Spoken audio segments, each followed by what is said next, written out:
Good evening. कैसे हो आप सब? आई होप आप सब अच्छे होंगे। तो ये शाम का वीडियो है और शाम की मैं झाड़ू कर रही थी और इधर कृति जो है सो सारे कमरों में लाइट जला रही थी, तब तक मैं झाड़ू कर रही थी उधर।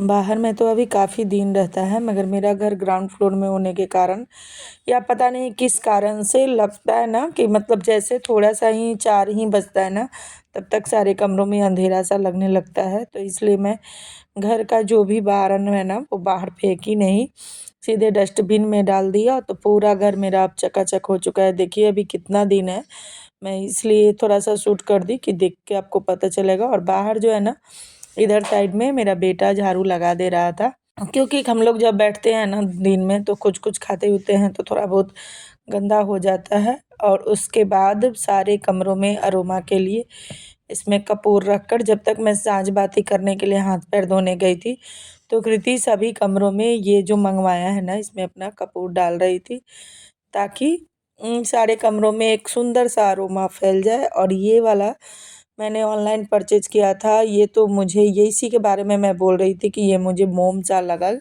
देखने में तो घी जैसा बोल रहा था मगर है ये मोम ही। तो मेरा मन नहीं माना, फिर मैं घर के से खुद से घी निकाल ली पूजा के लिए और इसे रख दिया है इधर। इसमें भी ज़रूरत पड़ता है ना, तो इसलिए अब मुझे इसे साफ़ भी करना होगा। थोड़ा सा ये गंदा हो गया था और इधर ऑनलाइन वाले भैया भी आ गए थे, तो फिर उनसे भी मुझे एक सामान लेना था और एक रिटर्न भी करना था। Welcome to my channel. कैसे हो आप सब? आई होप आज सब अच्छे होंगे। तो अभी शाम को ना दीवा बाती करने के बाद ट्यूशन वाले सर आ गए थे, तो बच्चे पढ़ रहे थे और थोड़ी देर हम लोगों ने अभी फ़ोन वगैरह चलाया, क्योंकि आप लोग को पता ही है कि मेरा टीवी ख़राब हो चुका है। तो बच्चे को यही टाइम मिलता है थोड़ा देर के लिए, तो दोनों फ़ोन वगैरह देख लेते हैं, थोड़ा सा मन बहला लेते हैं। और उसके बाद एक आध सामान आया है, तो ये है वो कढ़ाई। मैंने छोटी सी कढ़ाई मंगाई थी, क्योंकि बड़ा वाला कढ़ाई था और एक कढ़ाई जो था ना मैंने उसको मछली मीट में कर दिया, तो इसलिए मेरे पास कढ़ाई कम हो गया था। तो मात्र 2 कढ़ाई था मेरे पास अभी, तो एक एल्युमिनियम वाला और एक जो है सो वो लोहे का कढ़ाई था। तो बस यही 2 कढ़ाई था, तो बहुत दिक्कत हो जाता था कभी कभी, तो इसलिए मैंने ये मंगा लिया। और हाँ, एक छोटा वाला कढ़ाई है जिसमें मैं कभी कभी भुजिया बनाती हूँ, जो आप लोग देखते हो। तो बस अभी जा रही हूँ इस कढ़ाई का उद्घाटन करें।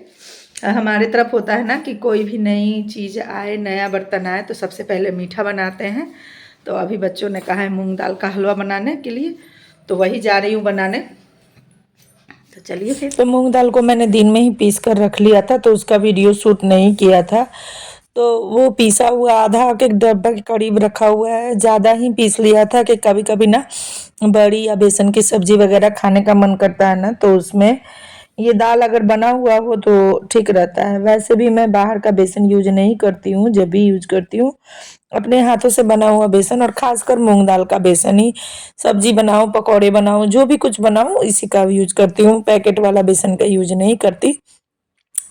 तो देखिए 1 से 1.5 चम्मच के करीब घी लिया था। और सच बताऊं ये कढ़ाई बहुत अच्छी है, मैंने पहले कभी नहीं ऐसे यूज किया। बहुत लोगों के पास देखा था, मेरा भी शौक था कि मैं भी रखूं, मगर आज वो शौक मेरा पूरा हुआ। तो बस इस कढ़ाई में ना बस 1 चम्मच के करीब ही घी डाला और उसके बाद मैं इसमें भून रही थी। बहुत अच्छा हुआ, मगर यही है कि थोड़ा सा इस पे ना मुझे पता नहीं था कि बिल्कुल कम फ्लेम पे ही ये बनेगा। थोड़ा मैंने ज़्यादा कर दिया था, तो थोड़ा सा ये बिल्कुल थोड़ा सा पकड़ने लगा था। मगर ये कढ़ाई सही में बताऊं तो बहुत ही अच्छा है कि हाँ, मैं अब इसमें का सोच रही हूँ एक थोड़ा सा बड़ा लेने का। तो ये हमारे परिवार के लिए काफ़ी छोटा था। हलवा भुजिया वगैरह के लिए तो ठीक है, मगर सब्जी वगैरह मेरे समझ से हमारे परिवार में 4 लोगों के लिए नहीं हो पाएगा। और इधर दिन की सब्जी थी बैगन बड़ी की, तो मैं उसको भी गर्म कर रही थी, क्योंकि रात में चावल बनाऊंगी तो बैगन तो वैसे भी रात में बहुत अच्छा लगता है बैगन के चावल में। तो बस एक तरफ मैंने चावल और एक तरफ दाल चढ़ा दिया, ताकि जब तक हलवा थोड़ा ठंडा होगा तब तक ये दोनों पकने लगेंगे।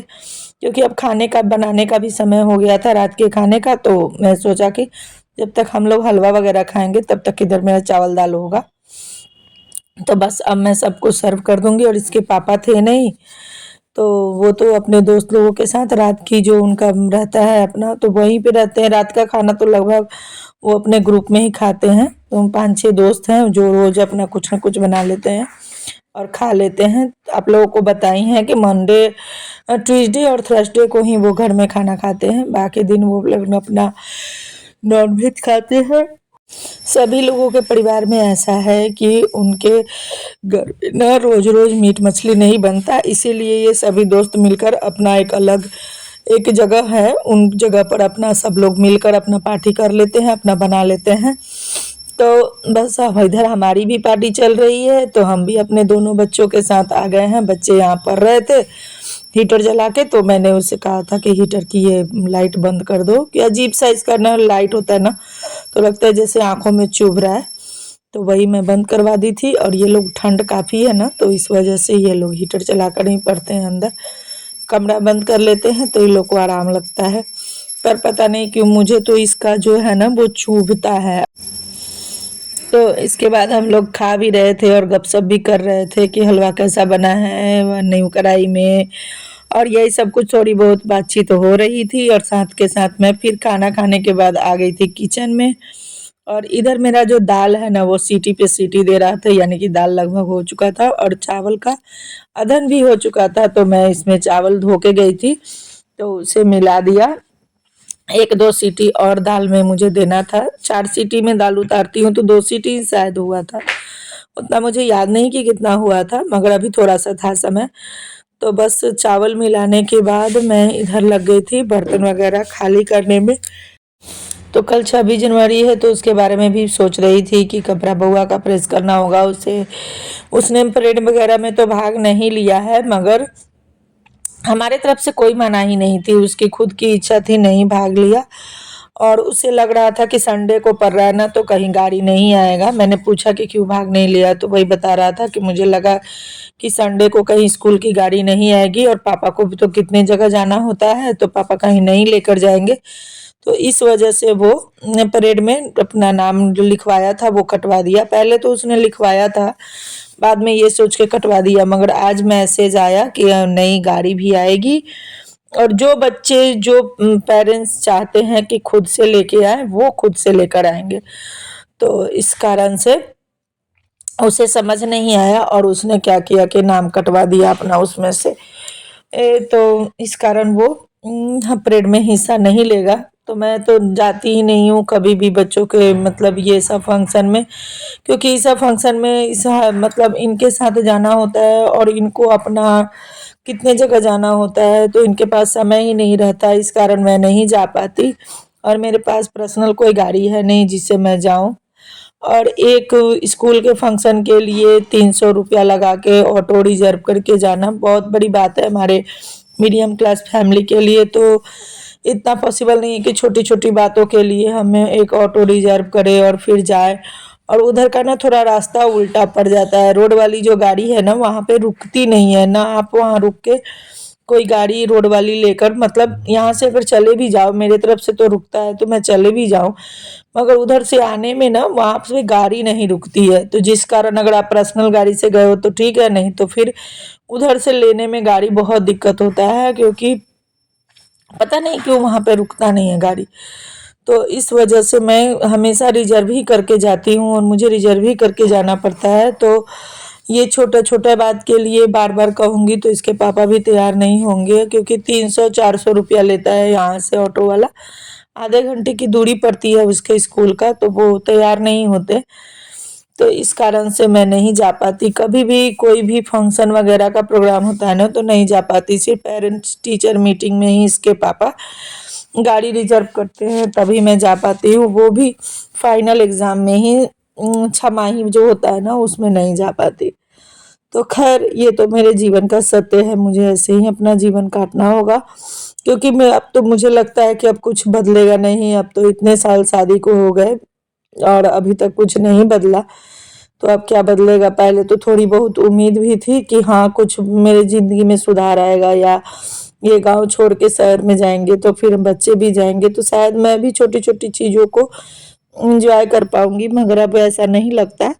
और लगता है कि पूरा ज़िंदगी यहीं बीत जाएगा, तो फिर ये सब सोचने से सिर्फ मन दुखित होता है और कुछ नहीं होता। तो खैर मैं वो सब छोड़ के अब मेरा चावल दाल भी बन चुका है और मुझे दाल में ना पालक डाला था तो दल सग्गा था वो, तो उसमें मुझे छौंक देना है जो लहसुन और राई का मैं देती हूँ और हींग का। और इधर मेरी सब्जी भी हो चुकी थी तो थोड़ा बहुत इसमें मसाला डालना था क्योंकि ये गोभी फ्राई में बना रही थी, इसमें ना सूखी सूखी बनाना था मुझे सब्जी, बिल्कुल भी इसमें पानी नहीं डालना था और सिम फ्लेम पे बिल्कुल ढक ढक के गोभी को भुनना था। और आजकल खेत का गोभी निकल रहा है ना तो कुछ ज़्यादा ही गोभी डला रहा है, बस आलू समझिए कि नाम मात्र का। तो उधर मैंने रख दिया सिम पर होने के लिए और इधर मैंने हींग, सूखी लाल मिर्च, थोड़ी सी राई और उसके बाद लहसुन डालकर 2-3 मिनट इसको भूनूंगी। इतना भूनूंगी कि लहसुन का बस कच्चापन चला जाए, ज़्यादा नहीं भूनना, बस कच्चापन उसका जाने लायक ही भुनना है। और उसके बाद मैं इसको दाल में छौंक दूंगी। तो मेरा दाल का तड़का तैयार हो गया है और सब्जी भी लगभग तैयार हो ही चुकी है। देखिए कितनी ड्राई फ्राई सब्जी बनी है और कढ़ाई बिल्कुल भी नहीं पकड़ा है क्योंकि मैं पहले बार में हलवा में ही सीख गई थी कि इसको बिल्कुल सेम फ्लेम पे बनाना था। तो खाना वगैरह सब कुछ हो गया है और अब बारी थी मेरे किचन क्लीन करने की। तो मैं आ गई थी इधर किचन क्लीन करने में और गोभी का सब्जी मेरे बेटे को बहुत पसंद है। तो जो बचा हुआ था ना तो उसने थोड़ा सा रात भर के लिए रख के और कहा कि मम्मी मैं खा लूँ। तो जब बच्चे इस तरह से मांगते हैं तो आप रख भी नहीं सकते हो, तो मैंने उसे दे दिया कि लो खा लो। तो वो उधर खा रहा था, मुझसे बात भी कर रहा था और मैं भी अपना किचन क्लीन करने में लगी हुई थी। तो इसके बाद बस मुझे बर्तन धोना है और मेरा सारा काम समाप्त हो जाएगा। तो अब मैं लग गई थी बर्तन धोने में। तो यह ब्लॉग यहीं तक का था, आपको कैसा लगा कमेंट करके ज़रूर बताइएगा। अच्छा लगा हो तो चैनल को लाइक कीजिएगा, सब्सक्राइब कीजिएगा, शेयर कीजिएगा।